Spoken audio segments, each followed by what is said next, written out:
पहला क्वेश्चन देखा है, निम्नलिखित में से कौन सी संख्या अपरिमेय संख्या नहीं है।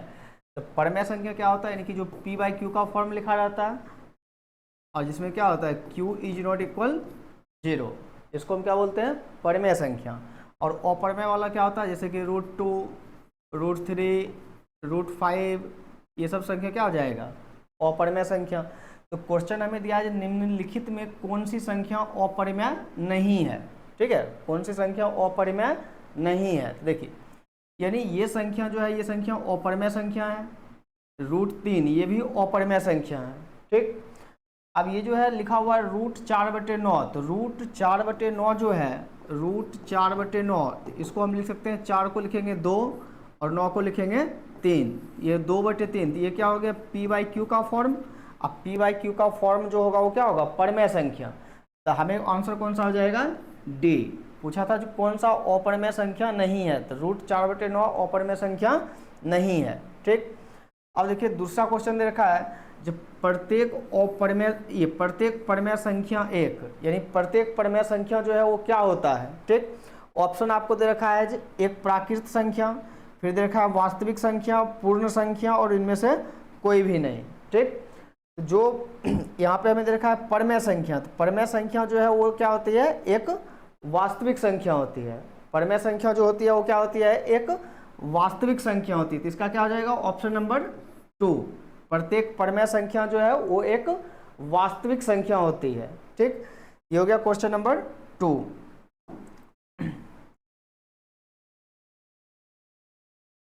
अगला देखिए क्वेश्चन नंबर 3।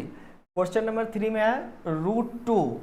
√2 क्या है, √2 के बारे में पूछा है। तो √2 जो है वो ऑप्शन दे रखा है पूर्ण संख्या, परिमेय संख्या, अपरिमेय संख्या। क्या है, तो √2 जो है वो क्या है, एक अपरिमेय संख्या है, क्योंकि √2, √3, √5, √7 ये सब संख्या क्या हो जाएगा, इस टाइप का सब अपरिमेय संख्या होगा। ठीक, इसका आंसर हो जाएगा सी। अब देखिए क्वेश्चन नंबर 4 जो है, क्वेश्चन नंबर 4 में आपको दे रखा है जो पाई एक अपरिमेय संख्या है। पाई एक अपरिमेय संख्या है, तो पाई जो होता है वो एक अपरिमेय संख्या है। ठीक है, तो उसमें आपको ऑप्शन दे रखा है, पहला ऑप्शन है शांत है, दूसरा ऑप्शन है अशांत है और तीसरा है अशांत अनावर्ती। ठीक, अशांत अनावर्ती। तो इसका आपका जो पाई जो होता है वो क्या होता है, यानी कि जो अपरिमेय संख्या होता है वो क्या होता है, अशांत होता है। ठीक, और ये क्या है, अनावर्ती भी है, अशांत अनावर्ती। यानी पाई एक अपरिमेय संख्या है, चूंकि यह एक अशांत और अनावर्ती है। ठीक, चलिए अगला क्वेश्चन देखिए, क्वेश्चन नंबर 5। क्वेश्चन नंबर 5 में देखिए बोला है जो सरल रेखा पर प्रत्येक बिंदु, सरल रेखा पर प्रत्येक बिंदु, अब यहाँ पे आपको 4 ऑप्शन दे रखा है। ठीक, तो सरल रेखा पर प्रत्येक बिंदु, पहला ऑप्शन है एक परिमेय संख्या सूचित करता है, ये एक अपरिमेय संख्या सूचित करता है। दूसरा ऑप्शन दे रखा है एक परिमेय संख्या सूचित करता है और तीसरा ऑप्शन है एक अद्वितीय वास्तविक संख्या, एक अद्वितीय वास्तविक संख्या को सूचित करता है और चौथा है नन ऑफ दीज। देखिए, तो सरल रेखा पर का प्रत्येक बिंदु, सरल रेखा पर जो बिंदु होता है, ठीक, कोई भी सरल रेखा, सरल रेखा कौन सा होगा, जैसे ये हो गया एक सरल रेखा, इसका समीकरण क्या होता है, ax + by + c = 0। ठीक, तो सरल रेखा पे अगर कोई सरल रेखा जो है उस पर हमें दे रखा है जो कोई भी बिंदु रह सकता है, कोई भी प्रत्येक बिंदु है, तो उसके लिए हमें 4 ऑप्शन जो है वो चारों ऑप्शन दे रखा है, जो ऑप्शन क्या होगा। ठीक, तो पहला है जो एक अपरिमेय संख्या सूचित करता है, तो ये जरूरी नहीं है जो अपरिमेय, सरल रेखा पे अगर कोई बिंदु है तो वो अपरिमेय होगा। ठीक, फिर बोला है परिमेय संख्या सूचित करता है, ये भी जरूरी नहीं है। तीसरा ऑप्शन है जो एक अद्वितीय वास्तविक संख्या को सूचित करता है, तो ऑप्शन यही हो जाएगा सी। जब अगर सरल रेखा कोई है और उस पर कोई बिंदु है, कोई भी बिंदु हो सकता है, ठीक, तो वो बिंदु जो होगा वो क्या सूचित करेगा, एक अद्वितीय वास्तविक संख्या को सूचित करेगा, वो एक अद्वितीय वास्तविक संख्या को सूचित करता है। अब वो बिंदु कोई भी हो सकता है, बिंदु का जो निर्देशांक होगा वो ऋणात्मक हो या धनात्मक हो, इससे कुछ भी हो सकता है। ठीक, चलिए अगला क्वेश्चन नंबर देखिए, क्वेश्चन नंबर 6 में आपको दे रखा है जो रूट 27 का सरलतम परमेय योग गुणांक, देखिए रूट 27, तो 27 को हम क्या लिख सकते हैं 9 गुना 3, 27 को लिख दिए 9 गुना 3, यहाँ से 9 से बाहर कर लेंगे हम 3, तो ये हो जाएगा 3 रूट 3। तो पूछा है रूट 27 का सरलतम परमेय योग गुणांक, परमेय योग गुणांक यानी कि इसको हमें परमेय बनाने के लिए हमें क्या करना पड़ेगा, इसमें अगर हम रूट 3 से गुना कर दें तो ये क्या हो जाएगा, ये बन जाएगा रूट 3 को 3 से गुना करेंगे तो कितना हो जाएगा 3 हो जाएगा, और 3 को 3 से करेंगे 9, यानी कि अपना आंसर क्या हो जाएगा ए हो जाएगा। सरलतम परमेय योग गुणांक क्या है, ए है, यानी कि रूट 3। अगला देखिए क्वेश्चन नंबर 7,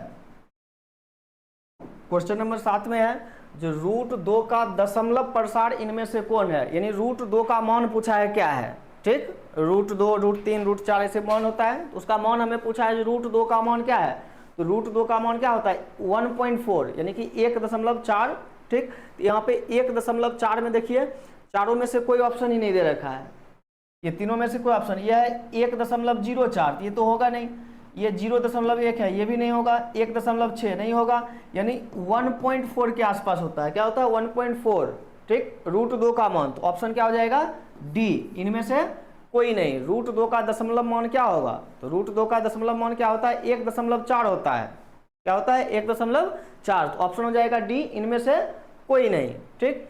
उसके बाद चलिए अगला क्वेश्चन नंबर 8, क्वेश्चन नंबर 8 में देखिए दो परमेय संख्याओं के बीच, दो गो परमेय संख्या है, ठीक, क्या है दो गो परमेय संख्या है, उसके बीच हमसे पूछा है जी, पहला ऑप्शन है सिर्फ और सिर्फ एक ही परमेय संख्या होती है, फिर वो दूसरा ऑप्शन है अनगिनत परमेय संख्या होती है, और तीसरा ऑप्शन है कोई अपरमेय संख्या नहीं होती है, ठीक। तो दो परमेय संख्याओं के बीच अनगिनत अपरमेय संख्या होती है, क्या होती है अनगिनत अपरमेय संख्या होती है, ठीक, याद रखेंगे, यानी कि दो परमेय संख्याओं के बीच क्या होती है अनगिनत परमेय संख्या होती है, यानी कि अनंत परमेय संख्या होती है, ठीक। अगला देखिए क्वेश्चन नंबर 9, क्वेश्चन नंबर 9 में देखिए क्या दे रखा है रूट 15 गुना रूट 10 का मान इनमें से कौन है, रूट 15 गुना रूट 10 का मान इनमें से कौन है, इसको हमें देखना है। देखिए रूट 15 गुना रूट 10, ठीक, ये दे रखा है, तो रूट 15 जो है इसको लिख सकते हैं रूट 5 गुना रूट 3, ठीक, और 10 को लिख देंगे 5 गुना रूट 2। देखिए रूट 5 को रूट 5 से गुना करेंगे तो 5, और रूट 3 को रूट 3 से गुना करेंगे तो 6। पूछा था इसका मान इनमें से कौन सा है, 5 रूट 6 है, यानी कि ऑप्शन नंबर क्या हो जाएगा सी, इसका मान क्या है 5 रूट 6। अगला देखिए क्वेश्चन नंबर 10 में क्या है, जो 2 माइनस रूट 5, 2 माइनस रूट 5, तो रूट वाला संख्या कौन सा होता है अपरमेय संख्या, रूट वाला संख्या क्या होता है अपरमेय संख्या। देखिए ये 2 जो है 2 तो परमेय है, लेकिन ये रूट 5 क्या है अपरमेय संख्या है, तो दोनों को क्या किया है घटा दिया है, तो 2 माइनस रूट 5 जो होगा वो क्या होगा एक अपरमेय संख्या होगा, यानी कि ऑप्शन नंबर कौन सा हो जाएगा बी, 2 माइनस रूट 5 क्या है अपरमेय संख्या, ठीक। चलिए अगला चलते हैं क्वेश्चन नंबर 11 पे। क्वेश्चन नंबर 11 में देखिए दे रखा है आपको जो रूट 2 और रूट 3, रूट 2 तथा रूट 3 के बीच रूट 2 तथा रूट 3 के बीच दो परमेय संख्याएं इनमें से कौन से निरूपित करता है, ठीक। तो रूट 2 और रूट 3 के बीच, तो रूट 2 जो होता है, रूट 2 का मान अभी आपको बताए थे ना 1.4 के आसपास होता है, और रूट 3 का मान क्या होता है, रूट 3 का मान 1.73 के आसपास होता है, यानी कि 1.4 और 1.7 के बीच में इसमें से जो भी आंसर है उसको हमें लिख लेना है, यानी 1.4 से ज़्यादा और 1.73 से कम, ठीक। तो देखिए बी ऑप्शन जो है ये तो नहीं होगा क्योंकि 1.4 से ये कम है। अब देखिए यहाँ पे ये जो है 1.73 इससे ज़्यादा हो गया तो ये नहीं होगा, ठीक। अब ए ऑप्शन देखिए 1.5 यानी 1.4 से ज़्यादा है और 1.7 से कम है, यानी ऑप्शन नंबर कौन सा हो जाएगा ए। रूट 2 का मान हम याद रखेंगे 1.4 और रूट 3 का मान 1.73, 732 भी होता है, ठीक है। तो पूछा था उसके बीच परमेय संख्या, परमेय संख्या कौन सा हो जाएगा, ए ऑप्शन। अगला चलिए क्वेश्चन नंबर 12, देखिए क्वेश्चन नंबर 12 में क्या है, जो रूट 32 का सबसे सरल गुणांक निकाले जो इसे परमेय बना सकता है, जो इसे परमेय बना सकता है। देखिए रूट 32 जो है, तो रूट 32, ठीक, तो रूट 32 को हम क्या लिख सकते हैं, रूट 32 को हम लिख सकते हैं 16 गुना 2, तो 16 से क्या होगा 4 बाहर, रूट के अंदर क्या बच गया 2। इसको परमेय संख्या बनाने के लिए इसमें रूट 2 से गुना कर देंगे, तो रूट 2 से गुना कर देंगे क्या हो जाएगा, ये 8 हो जाएगा, क्या हो जाएगा 8 हो जाएगा। तो बोला था रूट 32 का सबसे सरल गुणांक निकाले जो इसे परमेय बना दे। इसको परमेय बनाने के लिए क्या करना होगा, रूट 2 से गुना करना होगा, यानी ऑप्शन नंबर कौन सा हो जाएगा, ए, क्या हो जाएगा रूट 2। अगला क्वेश्चन नंबर 13 में देखिए, परमेय संख्या का दशमलव प्रसार, यानी कि जो परमेय संख्या है उसके हमें दशमलव प्रसार के लिए पूछा है, दशमलव प्रसार इसका क्या होगा, ठीक। तो परमेय संख्या जो होता है उसका दशमलव प्रसार क्या होता है, असीमित आवर्त होता है, इसको याद रखेंगे। परमेय संख्या का दशमलव प्रसार क्या होता है, असीमित आवर्त होता है, ठीक। ये परमेय संख्या जब डिटेल में जिस क्लास में पढ़ाए थे उसमें वहां पे डेफिनेशन लिखवाए थे, वो क्या होता है, असीमित और आवर्त होता है, ठीक है। चलिए अगला क्वेश्चन नंबर 14, देखिए क्वेश्चन नंबर 14 में है, जो 8 रूट 15 को 2 रूट 3 से भाग देने पर भागफल होगा, ठीक है, हमें भाग देना है। देखिए 8 रूट 15 को भाग देना है 2 रूट किससे, 3 से, ठीक। देखिए इसको हम लिख सकते हैं 8 रूट 15 को लिखेंगे 5 अगुना रूट 3 बटे 2 अगुना रूट 3, तो रूट 3 से रूट 3 कैंसिल और 2 से ही कैंसिल 4 बार में, तो क्या हो गया 4 रूट 5, ठीक। हमें बोला था 8 रूट 15 को 2 रूट 3 से अगर भाग देते हैं तो भागफल क्या होगा, क्या हो जाएगा 4 रूट 5, यानी कि ऑप्शन नंबर कौन सा आ गया, डी, ठीक, 4 रूट 5। अगले क्वेश्चन देखिए, बोला है 2 प्लस रूट 3 और प्लस रूट 3 इनमें से किसके बराबर है, यानी 2 रूट 3 और प्लस रूट 3 दोनों को क्या करना है, जोड़ देना है। 2 रूट 3 और प्लस रूट 3 इन दोनों को जोड़ना है, तो 2 रूट 3 में रूट 3 जोड़ेंगे तो कितना हो जाएगा 3 रूट 3, 2 रूट 3 है और उसमें से एक बार रूट 3 और जोड़ देंगे तो क्या हो जाएगा 3 रूट 3, यानी ऑप्शन नंबर आपका कौन सा आ जाएगा, सी, क्या हो जाएगा 3 रूट 3। चलिए अगला क्वेश्चन नंबर 16,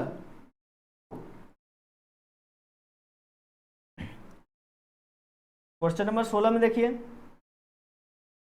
क्वेश्चन नंबर 16 है, जो 2 तथा 2.5 के बीच एक अपरमेय संख्या, 2 तथा 2.5 के बीच एक अपरमेय संख्या हमें लिखना है, ठीक।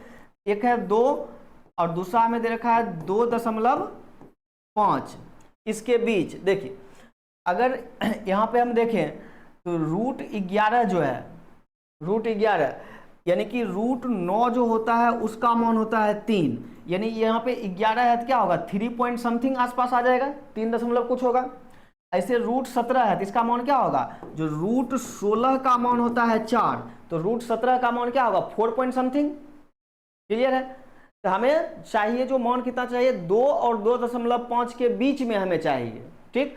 तो रूट अंदर 4 जो होता है उसका मान क्या होता है 2 होता है, तो यहाँ पे जो ऑप्शन नंबर ए दे रखा है वो क्या है रूट 5 है, तो रूट 5 का जो मान होगा क्या होगा 2 दशमलव समथिंग होगा, है 2 दशमलव कुछ होगा, यानी कि 2 तथा 2.5 के बीच एक अपरमेय संख्या जो होगा वो क्या होगा रूट 5 होगा, ठीक। अगला देखिए क्वेश्चन नंबर 17,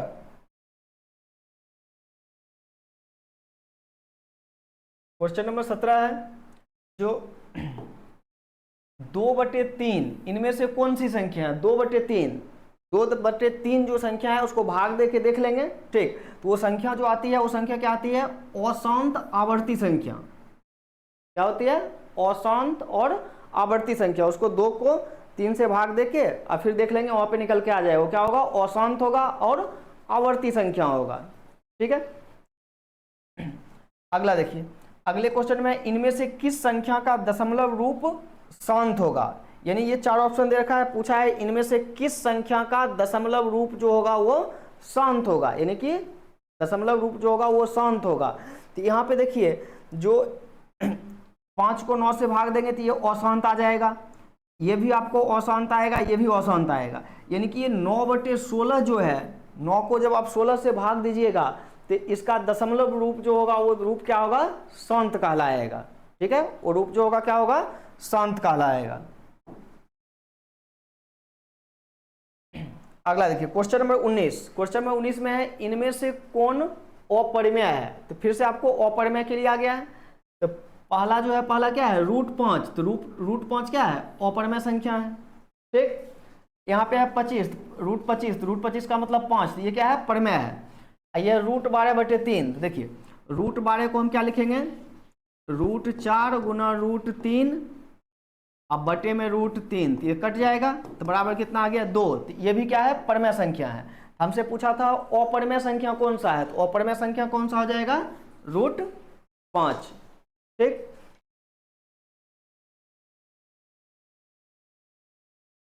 क्वेश्चन नंबर 20 देखिए, 20 में क्या है, जो 2√5 और -√3, 2√5 और -√3 का सबसे सरल गुणांक निकाले जो इसे परमेय बना दे। ठीक, जो इसे परमेय बना दे। तो ये जो है अभी तो अपरमेय दे रखा है, इसको परमेय बनाने के लिए 7-8 क्लास में आप लोग पढ़े होंगे, जो उसका क्या होता है, एक परमेयकरण होता है। क्या होता है, परमेयकरण किया जाता है। तो परमेयकरण करने के लिए हम क्या करते हैं, जो उसका चिन्ह बदल के और उससे हम गुना कर देते हैं। तो ये दे रखा है, इसका चिन्ह बदलेंगे तो क्या हो जाएगा, 2√5, यहाँ पे माइनस है तो हम लिख देंगे प्लस, माइनस है तो हम क्या लिख दिए, प्लस। अगर प्लस रहता तो क्या लिखते हैं, माइनस लिखते, तो माइनस था प्लस लिख दिए, और ये हो जाएगा √3, यानी 2√5 और प्लस √3, यानी ऑप्शन नंबर कौन सा आ जाएगा, सी आ जाएगा आपका। ठीक, याद रखेंगे, परमेय गुणांक बनाने के लिए अगर गुणांक पूछेगा तो उसको क्या करेंगे, उसका चिन्ह बस बदल देंगे, प्लस रहेगा तो माइनस लिखेंगे और माइनस रहेगा तो उसको हम प्लस लिख देंगे। क्वेश्चन नंबर 21 देखिए, क्वेश्चन नंबर 21 में p ऑफ x बराबर हमें दे रखा है x - 1 और x + 1। तो p ऑफ x बराबर, अगर इन दोनों को हम गुना कर दे तो क्या हो जाएगा, x² - 1। इन दोनों को गुना करने से क्या आ जाएगा, x² - 1। कैसे गुना किए, तो अपने पास एक फॉर्मूला है a + b into a - b बराबर क्या होता है, a² - b²। ये रहा a - b और a + b, a² - b²। अब यहाँ जो है p ऑफ 1, p ऑफ -1, 0, 2 सबका मान निकालना है। ठीक है, तो देखिए p ऑफ 1 निकालेंगे, p ऑफ 2 निकालेंगे, p ऑफ 0 निकालेंगे। ठीक, अब p ऑफ -1 निकालेंगे। इन सब का मान निकाल के हमें ऑप्शन चेक करना है। देखिए p ऑफ 1 निकालने का मतलब है जहाँ पे x है वहाँ पे 1 रखना, तो 1 - 1 बराबर 0। 2 यानी कि 4 - 1, यहाँ पे 2 रख दिए तो 2 का स्क्वायर 4, ये हो गया 3। अगर 0 रखेंगे तो 0 - 1 बराबर -1, -1 रखेंगे तो 1 - 1 बराबर 0। अब ये चारों मान हम निकाल लिए। अब इसमें से चेक कर लीजिए, चौथा ऑप्शन देखिए दे रखा है जो p ऑफ 0 और p ऑफ 2 का मान समान है। p ऑफ 0 और p ऑफ 2 का मान, देखिए ये दोनों मान जो बोला है ऑप्शन में समान है, समान है नहीं है, एक मान 3 है, दूसरा -1 है, यानी चौथा ऑप्शन नहीं होगा। ठीक, तीसरे पे चलिए, तीसरा है p ऑफ 2 का मान 3 है, यानी p ऑफ 2 का मान कितना है, 3 है, तो ये वाला ऑप्शन क्या है, सही है। ऑप्शन नंबर कौन सा हो जाएगा, सी। p ऑफ 2 का मान कितना आ रहा है, कितना आ रहा है, 3 के बराबर आ रहा है। ठीक है, चलिए अगला क्वेश्चन चलते हैं। क्वेश्चन नंबर 22, क्वेश्चन नंबर 22 में देखिए क्या है, जो एक रैखिक बहुपद के शून्यकों की संख्या, रैखिक बहुपद, रैखिक का मतलब क्या होता है, जिसका घात 1 होगा, जिसका घात क्या होगा, 1 होगा। तो रैखिक बहुपद में जितना घात होगा, कोई भी बहुपद में जितना उसमें घात होगा उतना ही उसके शून्यकों की संख्या होती है। ठीक, तो यहाँ पे रैखिक बहुपद के शून्यकों की संख्या, ठीक। तो रैखिक बहुपद के शून्यकों की संख्या क्या होती है? एक होती है। ऑप्शन नंबर क्या हो जाएगा? बी। रैखिक बहुपद के शून्यकों की संख्या क्या होगी? एक होगी। अगर द्विघात बहुपद रहेगा तो द्विघात बहुपद में शून्यकों की संख्या क्या होगी? दो होगी। त्रिघात में क्या होगी? तीन होगी। यानी कि जितना उसका घात होगा उतना उसमें शून्यकों की संख्या होगी। क्लियर है? चलिए अगला क्वेश्चन नंबर 23। क्वेश्चन नंबर 23 में देखिए, जो निम्नलिखित पदों में कौन एक पद है? निम्नलिखित पदों में कौन एक पद है? तो जब बहुपद वाला चैप्टर आपको पढ़ाए थे तो वहां पे एक पद, द्विपद, त्रिपद सब आपको बताए थे। तो जिसमें एक पद होगा वो क्या कहलाएगा? एक पदी बहुपद। जिसमें दो पद होगा वो क्या कहलाएगा? द्विपदी बहुपद। और जिसमें तीन पद होगा वो त्रिपदी बहुपद। यहाँ पे हमसे पूछा है कि एक पद, निम्नलिखित में कौन एक पद है, यानी एक पद बहुपद कौन है जिसमें एक ही वो पद है। देखिए इसमें कितना पद है? 1 2 3 4, ये चार पद वाला बहुपद है। इसमें तीन पद है, इसमें दो पद है। तो ऑप्शन कौन सा हो जाएगा? ए ऑप्शन में क्या है? एक ही पद है और वो क्या है? एक्स स्क्वायर्ड है। वो क्या कहलाएगा? एक पदी बहुपद। चलिए अगला क्वेश्चन नंबर 24 में देखिए क्या है, जो निम्नलिखित पदों में कौन द्विपद है? तो द्विपद का मतलब अभी आपको बताए थे, द्विपद क्या होगा? जिसमें दो पद होगा। द्विपद क्या होगा? जिसमें दो पद होगा। तो यहाँ पे देखिए जो निम्नलिखित पदों में कौन द्विपद है, तो द्विपद कौन होगा? इसमें दो पद है, दो और एम, यानी ऑप्शन नंबर क्या हो जाएगा? सी। बाकी सब क्या है? एक पद है, सब में एक एक पद है। द्विपद में क्या है? दो पद। सी वाला ऑप्शन जो है उसमें 2 प्लस एम लिखा है, यानी उसमें क्या है? दो पद है। चलिए अगला क्वेश्चन नंबर 25। क्वेश्चन नंबर 25 में दे रखा है जो बहुपद इतना, क्वेश्चन नंबर 25 में देखिए दे रखा है जो बहुपद 4x³ - 6x² + 1 का घात है। देखिए कोई भी बहुपद अगर दिया हुआ है ना तो उसका घात हमसे अगर पूछेगा तो घात का मतलब क्या होता है? जो भी चर राशि है, चर राशि क्या होगा? XYZ जो भी दे रखा है अल्फाबेट कोई भी, तो उसका हम पावर देखेंगे। उसका पावर क्या है? जो पावर जो हम देखेंगे वो अधिकतम कितना है, उस बहुपद में अधिकतम पावर कितना है। जैसे यहाँ पे देखिए x का पावर 2 है और यहाँ पे x का पावर 3 है, अधिकतम पावर कितना है? 3 है। तो इस बहुपद का घात क्या होगा? 3 होगा। इस बहुपद का घात क्या होगा? 3 होगा। यानी उसका जो पावर होगा उस पावर को देखेंगे, वही उसका क्या कहलाएगा? घात कहलाएगा। अगला क्वेश्चन नंबर 25 में देखिए, जब x बराबर 2 तो इतना का मान है। यानी देखिए इसका हमें मान पूछा है और हमें क्या किया है? x का मान दे दिया। चलिए x का जो मान दे रखा है उसको उठा के बस रख दीजिए। तो 5 × 2 4 × 2 का स्क्वायर प्लस 3, जहां जहां पे x था वहां पे हम क्या किए? 2 रख दिए। तो 5 को 2 से गुणा करेंगे 10, 2 का स्क्वायर 4 चौक 16 प्लस 3, कितना हो जाएगा? 10 3 13 - 16 बराबर -3। कितना आ गया? -3। ऑप्शन नंबर कौन सा आ जाएगा? ए। क्वेश्चन नंबर 26 का आंसर क्या हो गया? -3। चलिए अगला क्वेश्चन नंबर 27। क्वेश्चन नंबर 27 में देखिए y बराबर 2 पर एक यहाँ पे बहुपद दे दिया है, ठीक। पूछा है इसका मान क्या होगा। तो कुछ नहीं करना, सिंपल सा y का जो मान 2 दे रखा है y की जगह पे प्रतिस्थापित करना। जहां जहां पे y है वहां पे उस मान को हम रखेंगे। देखिए क्या हो जाएगा? 3, y का मान 2 -4, y का मान 2 प्लस √11। देखिए 2 का क्यू क्या होता है? 8, 8 × 3 24। 2 का क्यू मतलब 2 × 2 × 2, 3 बार 2 को गुना करेंगे तो 8, 8 को 3 से किए 24, -8 प्लस √11। तो 24 में से 8 घटाएंगे 16 प्लस √11। ऑप्शन नंबर क्या हो जाएगा? सी, 16 plus √11। Question number 28। P of x बराबर क्या है? x - 1। तो P ऑफ x का शून्यक क्या है? शून्यक जब बहुपद वाला चैप्टर पढ़ाए थे तो वहां पे शून्यक था। जो शून्यक क्या था? जो कोई भी बहुपद अगर दिया है उसका अगर शून्यक निकालना है तो उसको हम क्या करेंगे? शून्य के बराबर करेंगे। शून्यक निकालना है तो उसको हम क्या करेंगे? शून्य के बराबर करेंगे, यानी कि 0 के बराबर कर देंगे। तो x - 1 बराबर 0, तो यहां से आ जाएगा x बराबर 1। किसी कोई भी बहुपद दिया रहेगा उसका शून्यक निकालना है, उसको हम क्या करेंगे? 0 के बराबर करके और उसका x का मान निकाल लेंगे। तो शून्य किसका क्या हो गया? ए हो गया। 28 का ऑप्शन नंबर फर्स्ट। चलिए अगला क्वेश्चन नंबर 29।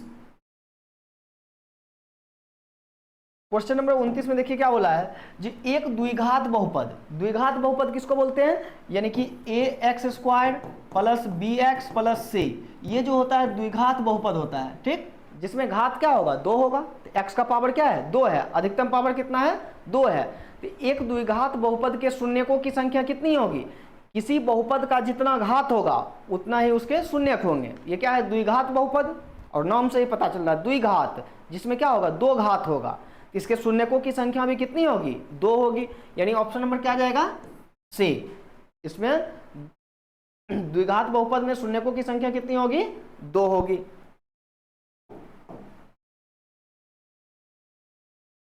अगला क्वेश्चन देखिए आपको बोला है जी, एक त्रिघात बहुपद। तो त्रिघात में क्या होगा, 3 होगा। द्विघात में एक पदी में 1, द्विघात में 2 और त्रिघात में 3। तो त्रिघात बहुपद के शून्यकों की संख्या कितनी होती है, 3 होती है। ऑप्शन नंबर सी, ठीक। अगला देखिए क्वेश्चन नंबर 31 और 32, ये टाइपिंग मिस्टेक है, इसको छोड़ देते हैं। अगला क्वेश्चन नंबर 33 बोला है, इनमें से कौन बहुपद मानक रूप में नहीं है। मानक रूप क्या हमें पूछा है, मानक रूप। देखिए ये जो है ये एक तरह का मानक रूप लिखा हुआ है, क्योंकि पहले पावर यहाँ पे 2 लिखा है, फिर पावर 1 वाला लिखा है, फिर नियतांक लिखा है, ठीक। ये क्या है, द्विघात बहुपद है। क्या है, द्विघात बहुपद। और ये क्या है, एक घात बहुपद, ठीक। हमें पूछा है कौन बहुपद मानक रूप में नहीं लिखा हुआ है। और ये वाला देखिए त्रिघात बहुपद है, पहले पावर 3 है, फिर 2 है, फिर 1 है, और फिर बिना चर वाला है। ये तीनों जो है, ये तीनों क्या है, मानक रूप में लिखा हुआ है, ठीक। मानक रूप में कौन सा नहीं लिखा हुआ है, सी। पहले देखिए कहीं पे पावर पहले 1 दे दिया है, फिर यहाँ पे 2 है, फिर 3 है, फिर 5 है, ठीक है। ऑप्शन कौन सा हो जाएगा, सी।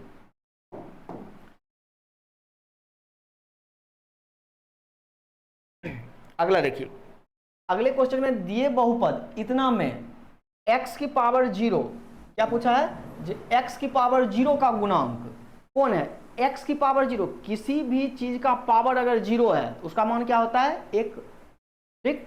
यानी जिसमें x नहीं है उसका गुणांक क्या है, तो x इसी में नहीं है, इसका गुणांक क्या हो जाएगा, -√3।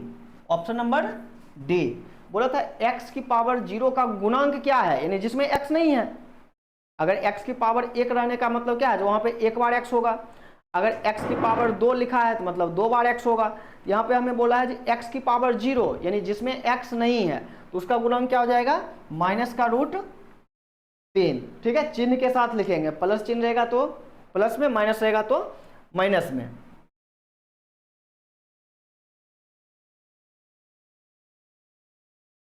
क्वेश्चन नंबर 35 देखिए, किसी बहुपद का शून्यक, किसी बहुपद का शून्यक, यानी कि शून्यक के बारे में हमें ऑप्शन देखना है।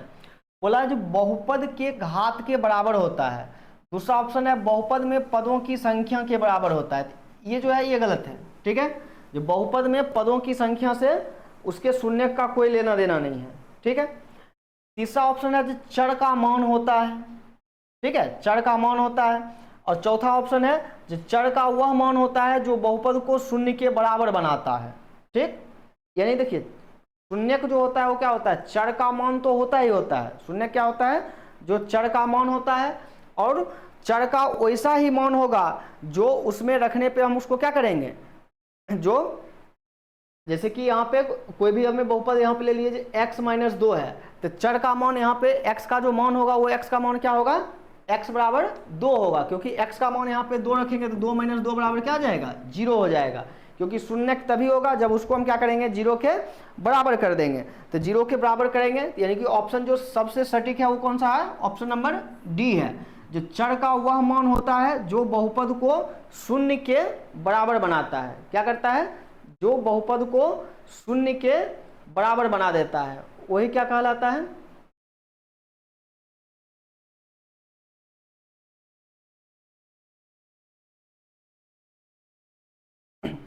ठीक है। चलिए, तो शून्य के बराबर होता है वही क्या होता है, बहुपद का शून्यक हो जाता है। अगला चलिए क्वेश्चन नंबर 36। क्वेश्चन नंबर 36 में देखिए क्या है, एक शून्य बहुपद का घात एक शून्य बहुपद का घात इनमें से कौन है। ठीक है, हमें जो शून्य बहुपद है उसका हमें घात देखना है। तो शून्य घात क्या होता है, जो बहुपद जो रहेगा उसमें हमें अधिकतम पावर देखना है। क्या देखना है, जो अधिकतम हमें पावर देखना है। ठीक, तो यहाँ पे बहुपद जो है वो क्या है, शून्य बहुपद है। बहुपद क्या है, शून्य बहुपद है। तो शून्य बहुपद का घात क्या होता है, अपरिभाषित होता है, उसका कोई भी घात नहीं होता है। यानी ऑप्शन नंबर कौन सा हो जाएगा, डी हो जाएगा। ठीक, चलिए अगला क्वेश्चन।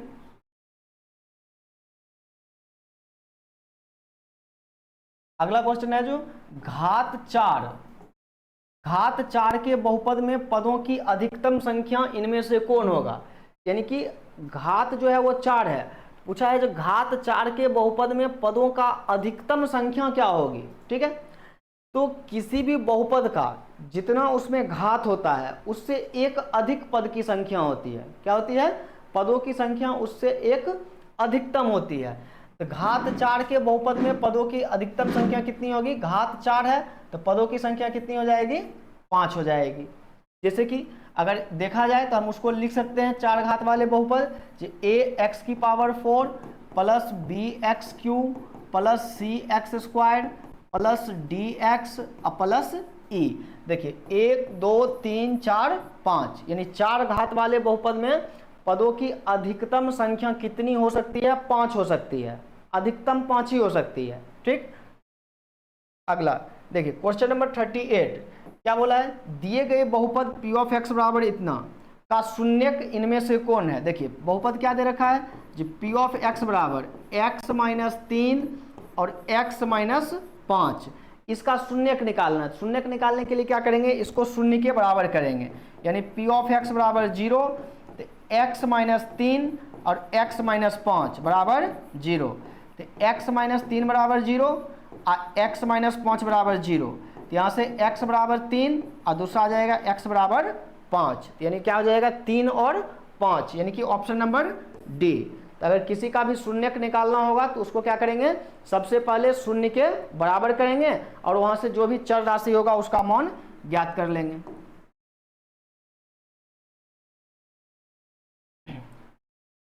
अगला देखिए क्वेश्चन नंबर 39 में क्या दे रखा है, यदि इतना a+2 से विभाज्य है तो k का मान क्या होगा। यानी कि a+2 एक बहुपद दिया हुआ है, उसमें a+2 से भाग लगता है, तो हमसे k का मान पूछा है। ठीक है, तो देखिए बहुपद जो है वो क्या है, जो a³ - 2ka² प्लस 16। ठीक, हमें a का मान पूछा है, किससे विभाज्य है, a+2 से है। तो सबसे पहले आपको क्या करना है, इसको 0 के बराबर कीजिए, a+2 बराबर 0, तो यहाँ से क्या आएगा a बराबर -2, a बराबर कितना आ गया -2।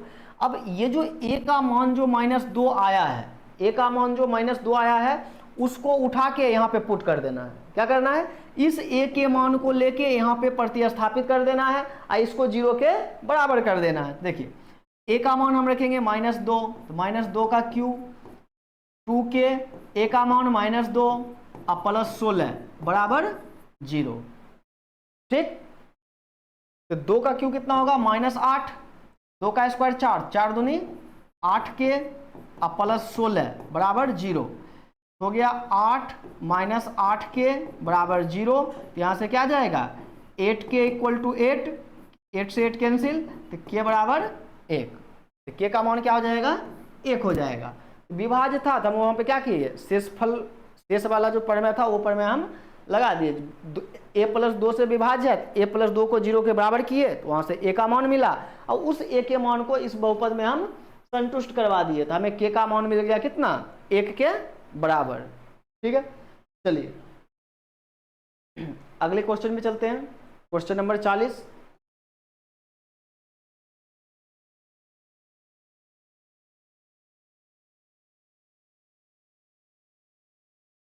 क्वेश्चन नंबर 40 में देखिए क्या दे रखा है, x की पावर 3 + 1 का एक गुणनखंड इनमें से कौन होगा। गुणनखंड कौन होता है, जो उसको संतुष्ट कर लेता है। ठीक, यानी कि ये वाला देखिए x का मान अगर 1 यहाँ पे रखते हैं तो 1 का क्यू कितना होगा 1 और 1 + 1 2, यानी ये नहीं होगा। क्लियर है, यहाँ से x बराबर, इसको अगर 0 के बराबर करेंगे तो क्या आएगा, यहाँ से आपको आ जाएगा x बराबर -1।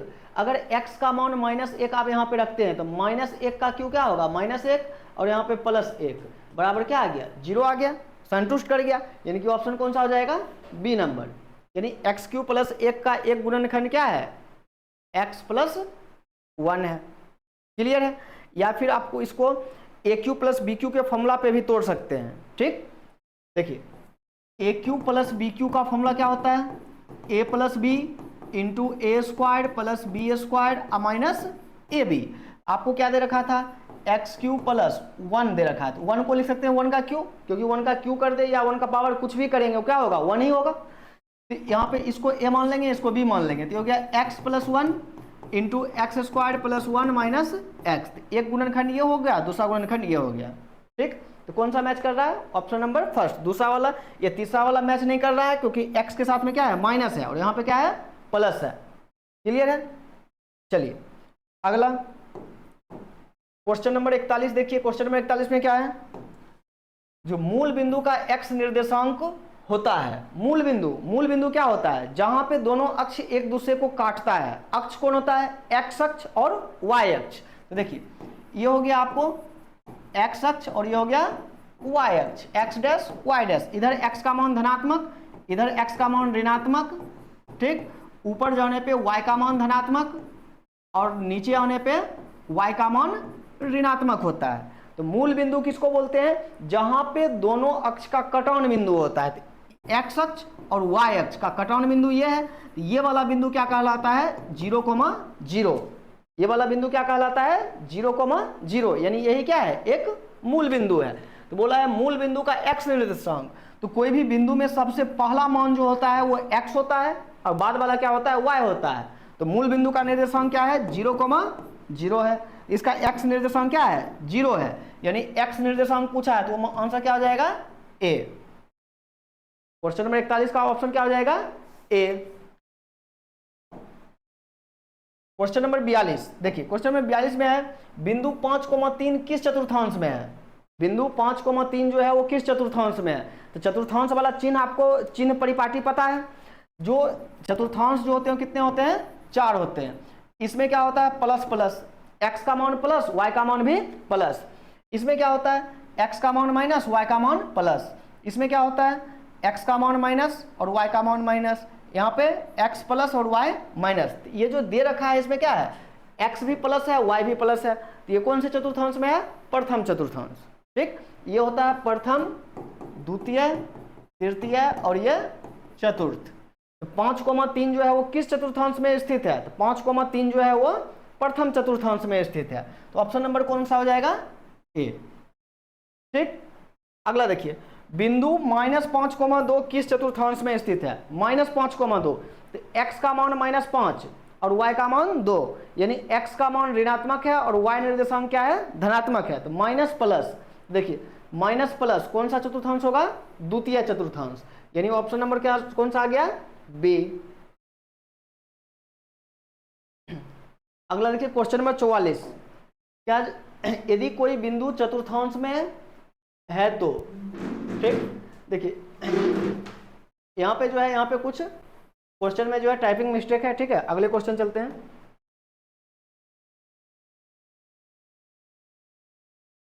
अगला क्वेश्चन देखिए, दोनों अक्षों के कटान बिंदु क्या कहते हैं। तो दोनों अक्षों का जो कटान बिंदु है, अभी आपको बताए थे, जो दोनों अक्षों का जो कटान बिंदु है उसको हम क्या बोलते हैं, मूल बिंदु, जिसका निर्देशांक क्या होता है, 0,0।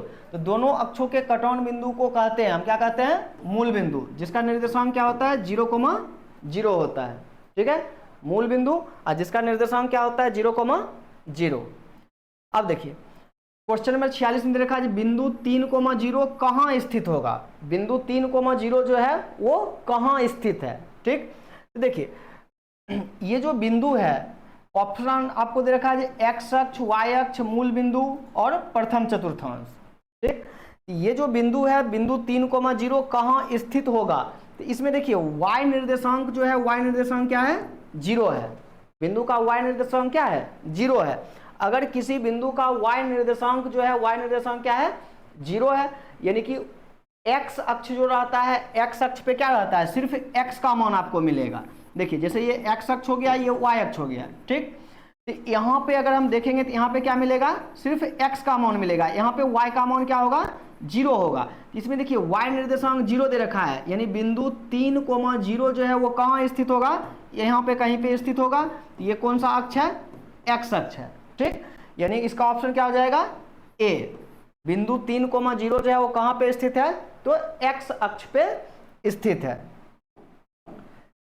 अगला क्वेश्चन देखिए, क्वेश्चन नंबर 47, 43 नंबर में, यदि किसी बिंदु की कोटि शून्य है, यदि किसी बिंदु की कोटि जो है वो क्या है, शून्य है, तो वो बिंदु कहाँ स्थित है। देखिए कोई एक बिंदु हमें दे रखा है, ठीक, उसका कोटि, देखिए एक होता है भुज और दूसरा क्या होता है, कोटि।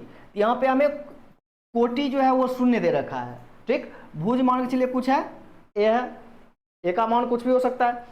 तो यदि किसी बिंदु की कोटि शून्य है, तो कोटि शून्य है यानी फिर से y का मान शून्य है, तो वो बिंदु कहाँ पे स्थित होगा, x अक्ष पे स्थित होगा। कहाँ पे स्थित होगा, x अक्ष पे स्थित होगा। तो 47 का आंसर क्या हो जाएगा, ए। अगला देखिए क्वेश्चन नंबर 48, 48 में है, एक बिंदु x अक्ष से 6 इकाई की दूरी पर है तथा y अक्ष के ऋणात्मक दिशा में है, तो बिंदु का नियामक इनमें से कौन सा होगा। देखिए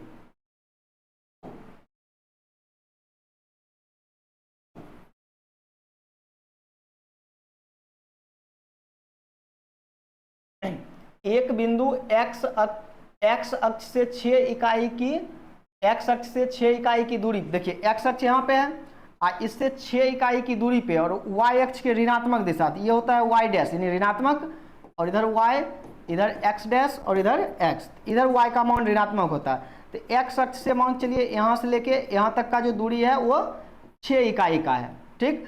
तो इस बिंदु का जो निर्देशांक होगा वो निर्देशांक क्या होगा, 0,-6, यानी कि ऑप्शन नंबर क्या आ जाएगा, सी। क्योंकि ऋणात्मक दिशा में है तो ऋणात्मक दिशा में y का मान क्या होता है, ऋणात्मक होता है, और y अक्ष जो है, y अक्ष पे क्या होता है, सिर्फ y का मान मिलेगा, तो x का मान क्या होगा, 0 हो जाएगा। क्वेश्चन नंबर 49 देखिए, देखा यदि नियामक x, y बराबर y, x, यानी कि x, y अब बराबर y, x, यानी x निर्देशांक y के बराबर है, y निर्देशांक x के बराबर है, यानी x जो है y के बराबर है और y जो है वो x के बराबर है। तो इसका मतलब क्या है, x और y दोनों एक दूसरे के बराबर होंगे, दोनों मान क्या होंगे, एक दूसरे के बराबर होंगे, यानी ऑप्शन नंबर कौन सा आ जाएगा, ए। यानी कि क्या होगा, x बराबर y होगा, ठीक। अगला क्वेश्चन नंबर 50, देखिए क्वेश्चन नंबर 50 में क्या है, क्वेश्चन में 50 में बिंदु 4,5 का x अक्ष से दूरी होगा। देखिए बिंदु 4,5 का x अक्ष से दूरी, इसको याद रख लीजिएगा। मान के चलिए x का मान जो है 4, y का मान 5, मान लेते हैं यहाँ पे 1 2 3 4, ये हो गया x का मान 4 और y का मान 5, 1 2 3 4 5, ये हो गया y का मान 5, ठीक।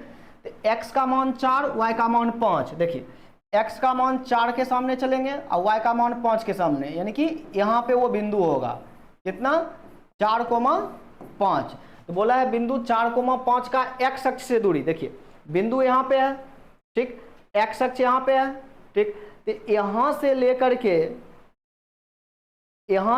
के यहाँ तक की जो दूरी होगी वो दूरी क्या होगी, मूल बिंदु से y अक्ष में दूरी, क्योंकि मूल बिंदु यहाँ पे है, तो मूल बिंदु से y अक्ष में जो दूरी होगी वो क्या कहलाएगी, y निर्देशांक। तो y निर्देशांक कितना है, 5, इसका आंसर क्या हो जाएगा, 5 इकाई, ठीक।